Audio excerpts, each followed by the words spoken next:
নতুন এটা ভিডিঅ'লৈ আপোনালোক সকলোকে স্বাগতম জনাইছো। আশা কৰিছো নিশ্চয় আপোনালোক সকলো ভালে আছে। আজি হৈছে 12 ছেপ্টেম্বৰ। আজি আপোনালোকৰ বাবে গুৰুত্বপূৰ্ণ কেইটামান সন্ধিয়াৰ খবৰ লৈ আহিছো দিনটোত যুগুত কৰি। তো ভিডিঅ'টো আপোনালোকে শেষলৈকে চাওক আৰু শেষলৈকে চাব বুলি আশা কৰিলো। শেষত ভিডিঅ'টো চাই আপোনালোকে কমেণ্টৰ জৰিয়তে জনাব। আৰু প্ৰথম খবৰটোলৈ আমি আগবঢ়াম বহুত বেছি দিন কৰি হয়। এটা ৰন্ধনকৰ্মী আশাকৰ্মীসকলে তেওঁলোকৰ যি মাননি বৃদ্ধি হ'ব অক্টোবৰৰ পৰা, তেওঁলোকৰ সেই মাননি বৃদ্ধিৰ ক্ষেত্ৰত তেওঁলোকে কোনো ধৰণে সেইখিনি মানি ল'ব পৰা নাই যে এই যে ইমান কম মাননি তেওঁলোকৰ বাবে বৃদ্ধি কৰিলে সেইখিনি কেতিয়াও সমস্যা সমাধান নহয়। চ' সেইবাবে তেওঁলোকে কি কৰিছে, এইখিনি প্ৰতিবাদ কৰিছে, দাবী জনাইছে যে আগন্তুক সময়ত তেওঁলোকৰ যি মাননি বৃদ্ধি আৰু 21,000লৈকে বৃদ্ধি কৰি দিয়ে বুলি তেওঁলোকে সেইখিনি দাবী জনাইছে। কাৰণ কেলে এতিয়া ৰন্ধনকৰ্মীসকলে হওক বা আশাকৰ্মীসকলে হওক কিমান কষ্টৰ মাজেৰে তেওঁলোকে দিন পাৰ কৰিব লগা হৈছে। তো সেইখিনি ক্ষেত্ৰত আগন্তুক সময়ত তেওঁলোকৰ দৰমহা বৃদ্ধি কৰিবই লাগিব আৰু বৃদ্ধি কৰিলেহে তেওঁলোকে সেইখিনি মানি ল'ব বুলি তেনেদৰে সেইখিনি তেওঁলোকে দাবী জনাইছে কৰ্মী সহায়িকা সন্থাই। তো নেক্সটটো খবৰ ফালে যদি আমি চাওঁ তেনেহ'লে বিটিআৰ নিৰ্বাচনলৈ মাজত আৰু কেইটামান দিন আৰু এতিয়া তেওঁলোকৰ প্ৰচাৰ অভিযান তুংগত ৰাখিছে।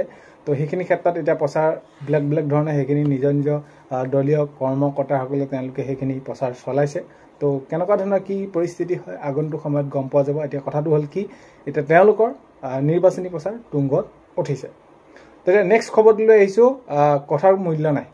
হয়, কথাৰ মূল্য নাই বুলি কৈছে মুখ্যমন্ত্ৰীৰ কথা কোনো মূল্য নাই, তেনেদৰে সেইখিনি গৌৰৱ গগৈ ডাঙৰীয়াই কথা কৈছে যে হয়, মাননীয় মুখ্যমন্ত্ৰী মহোদয়ে যেনেদৰে কথা কয় তাৰ কোনো মূল্য নাই বুলি তেনেদৰে তেওঁলোকক কি কৰিছে সেইখিনি তেওঁৰ বাবে সেইখিনি মন্তব্য ৰাখিছে।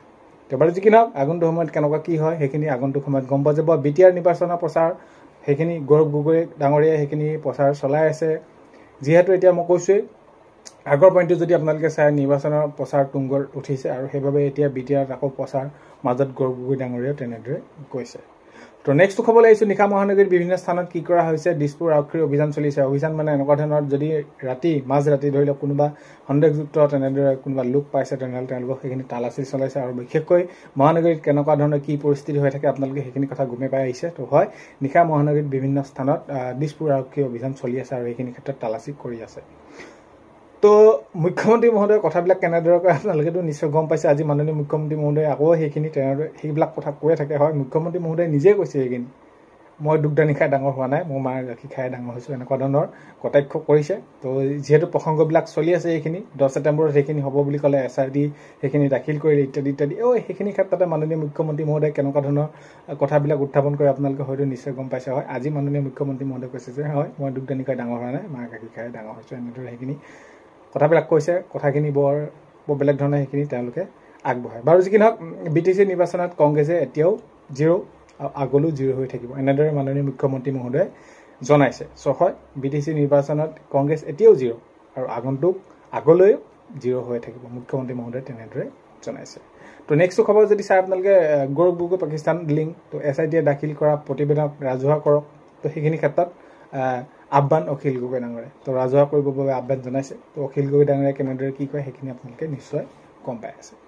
তাৰপৰা নেক্সটটো খবৰ পেলাই আহিছোঁ, সেইটো এটা বহুত বেছি দুখ লগা খবৰ। আৰু এতিয়া ৰাজ্যখনত হওক বা আমি যিবোৰ খবৰ পাবলৈ ধৰিছোঁ বা এনেকুৱা ধৰণৰ পৰিস্থিতি হৈছে যে কি আমি কোনফালে গতি কৰি আছোঁ। এতিয়া যদি চাই আপোনালোকে চিপাঝাৰত নিজ ঘৰতে পিতৃ, স্বামী আৰু পুত্ৰৰ একেলগে মৃতদেহ উদ্ধাৰ। তো এইখিনি ক্ষেত্ৰত ইনভেষ্টিগেশ্যন চলি আছে, এইখিনি কাম কাজখিনি কৰি আছে আৰক্ষীয়ে।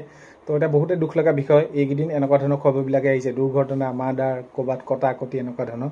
তো যাতে সেইবিলাক হিংসাত্মক ঘটনা আগন্তুক সময়ত নহওক সেইটোৱে সকলোৱে বিচাৰে, কাৰণ কেলৈ শান্তিময় পৰিৱেশত থাকিবলৈ সকলোৱে বিচাৰে। তো তেনেকুৱা ধৰণৰ খবৰসমূহ আহি থাকে। তো নেক্সট খবৰ যদি ৰেচন কাৰ্ড যদি আপোনালোকৰ নাই, ৰেচন কাৰ্ড আপোনালোকে অতি সোনকালে আবেদন কৰি ল'ব। আগন্তুক সময়ত আপোনালোকে ৰেচন কাৰ্ড হ'লে আপোনালোকৰ বহুতখিনি সুবিধা হ'ব। চৰকাৰী ঘৰৰ বাবে হওক, আপোনালোকে অৰুণোদয় আঁচনিৰ কাৰণে হওক, মুখ্যমন্ত্ৰী আয়ুষ্মান কাৰ্ডৰ কাৰণে হওক, যিকোনো ক্ষেত্ৰত আপোনালোকৰ ৰেচন কাৰ্ডটো প্ৰয়োজন। চ' সেইবাবে আপোনালোকে ৰেচন কাৰ্ড যদি আপোনালোকৰ নাই তেনেহ'লে আপোনালোকে অতি সোনকালে সেইখিনি আবেদন কৰি ল'ব। তেতিয়া আপোনালোকৰ ৰেচন কাৰ্ডখন হ'লে বহুত বেছি আপোনালোকে ভাল হ'ব।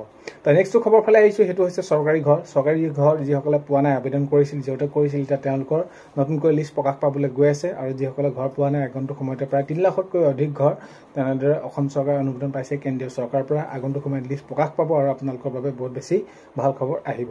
তো নেক্সটটো খবৰ ফালে আহিছোঁ, আত্মনিৰ্ভৰশীল আঁচনি। তো মুখ্যমন্ত্ৰী আত্মনিৰ্ভৰশীল আঁচনিৰ দ্বাৰা যুৱকসকলে যি তেওঁলোকক সেইখিনি 1 লাখ 2 লাখ যি যেনেদৰে নহওক সেইখিনি অতি সোনকালে তেওঁলোকে পাবলৈ গৈ আছে। তেওঁলোকৰ লিষ্ট প্ৰকাশ পাব। তেওঁলোকৰ সুধি আছিলে কেনেকুৱা ধৰণৰ কি হ'ব, সেইখিনি ক্ষেত্ৰত আপোনালোকৰ মোবাইললৈ নিজৰ সেইখিনি যাব, মেছেজৰ জৰিয়তে জনাব। তো আগন্তুক সময়ত সেইখিনি সকলো গম পোৱা যাব আৰু শেহতীয়াকৈ যিহেতু অক্টোবৰত এতিয়া নিযুক্তি প্ৰক্ৰিয়া চলিব আৰু নিযুক্তি প্ৰক্ৰিয়া দিয়া হ'ব বুলি কৈছে 10 তাৰিখে এতিয়া মাননীয় মুখ্যমন্ত্ৰী মহোদয় যিহেতু বিভিন্ন স্থানত অংশগ্ৰহণ কৰি আছে তাতে সেইখিনি তেওঁ সোধা হৈছিলে যে অসম পুলিচৰ যি ইণ্টাৰভিউ হৈ গ'ল সেইখিনি ফলাফল কেতিয়ালৈ ঘোষণা কৰিব এপইণ্টমেণ্ট কেতিয়া দিব তো মাননীয় মুখ্যমন্ত্ৰী মহোদয় ঘোষণা কৰিলে যে 9 তাৰিখে অক্টোবৰত সেইখিনি ফলাফল ঘোষণা কৰা হ'ব সো এইখিনি আছিলে আজিৰ ভিডিঅ'টো শেষলৈকে চোৱাৰ বাবে বহুতে বেছি ধন্যবাদ ভিডিঅ'টো আপোনালোকে শেষলৈকে চালে যদি শ্বেয়াৰ এটা কৰি দিব আৰু এইখিনিতে আপোনালোকক এটা অনুৰোধ কৰিম চেনেলটোলৈ যদি আপোনালোক নতুনকৈ আহিছে চেনেলটো ছাবস্ক্ৰাইব কৰাৰ লগতে কাষত থকা বেল আইকনটো প্ৰেছ কৰি অল কৰি থব যাতে নতুন এটা ভিডিঅ' দিয়াৰ লগে লগে আপোনালোকে আগতীয়াকৈ চাবলৈ পায় অন্য এটা ভিডিঅ' সৈতে লগ পোৱাৰ আশাৰে আজিলৈ মানে